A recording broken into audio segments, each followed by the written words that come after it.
Hi hello అండి. మొలకెత్తిన పెసలతోని curry అనేది ప్రిపేర్ చేశాను. ఈ కర్రీ తినడానికి ఎంతో టేస్టీగా ఉంటుంది.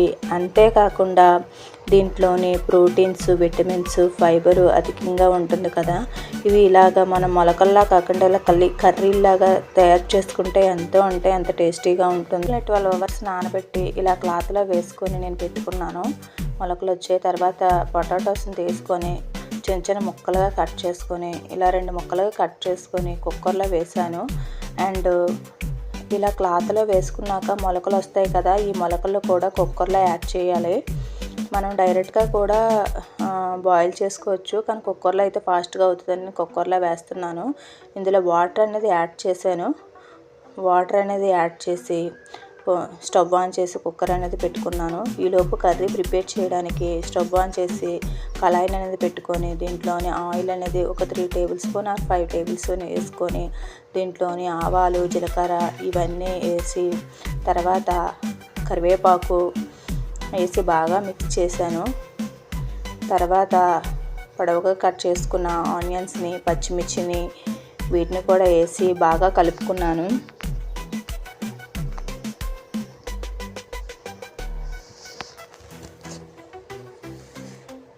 ఇలా బాగా మిక్స్ చేసిన తర్వాత వీటిలోని పెద్ద పెద్ద ముక్కలుగా కట్ చేసుకున్న ఆనియన్స్ అనేది మిక్సీలో వేసుకున్నాను నేను. ఇది మిక్సీ పేస్ట్ కోసము. ఇలా కచ్చా పచ్చిగాను పేస్ట్ చేసుకొని పేస్ట్ని కూడా ఆనియన్స్ మగ్గిన తర్వాత ఈ పేస్ట్ని అనేది యాడ్ చేశాను. యాడ్ చేసి దీన్ని కూడా బాగా మిక్స్ చేయాలి.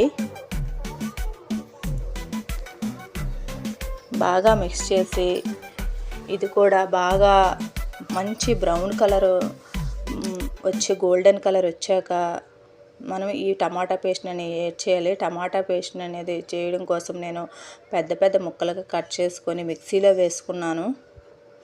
టమాటాస్ని అనేది ఇలా మిక్సీలో వేసి మెత్తన గ్రైండ్లా చేసుకున్నాను.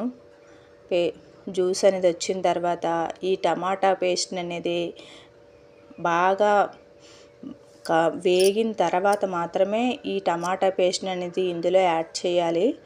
యాడ్ చేసి ఇది కూడా బాగా వేపుకోవాలి. ఆయిల్ అనేది పైకి తేలినంత వరకు వేపుకోండి. తర్వాత ఈలోపు మనం కుక్కర్ అనేది తీస్తే ఇలా ఉడికాయి పెసలు అనేవి. పెసలు ఇందులోని నేను బంగాళదుంపలు అనేది తీసాను కాబట్టి బంగాళదుంపలు అనేది పొటాటోస్ని పొట్టు తీసేసి చిన్న చిన్న ముక్కలుగా కట్ చేసుకొని పక్కన పెట్టుకున్నాను. ఈలోపు గ్రేవీ అనేది రెడీ అయ్యింది. ఈ గ్రేవీలోకి నేను 2 టీ స్పూన్ల కారం, మీరు ఎంత అయితే ఇష్టపడతారో అంత కారం వేసుకోండి. నెక్స్ట్ ధనియాల పొడి, గరం మసాలా పౌడరు ఈ రెండింటిని వేసి బాగా మిక్స్ చేశాను. అండ్ బాగా మిక్స్ చేసిన తర్వాత మసాలాలు అనేది ఎక్కువ యాడ్ చేయలేదు, సమ్మర్ కదా అని నేను తక్కువే యాడ్ చేశాను.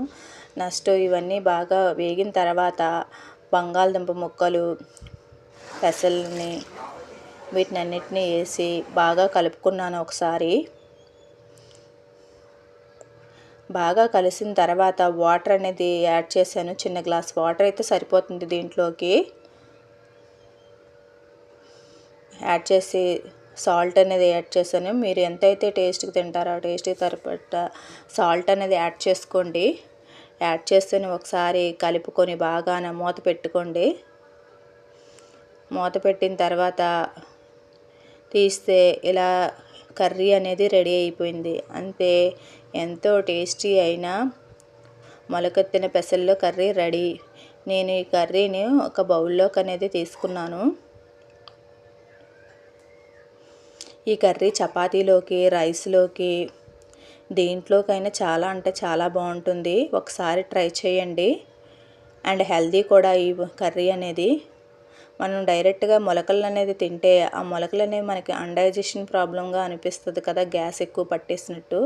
సో ఇలా ప్రిపేర్ చేసుకుంటే కర్రీ అనేది హ్యాపీగా తినేయవచ్చు. మనం ఉట్టిగా సలాడ్లా కూడా తినేయవచ్చు ఈ కర్రీని, అంత టేస్టీగా ఉంటుంది.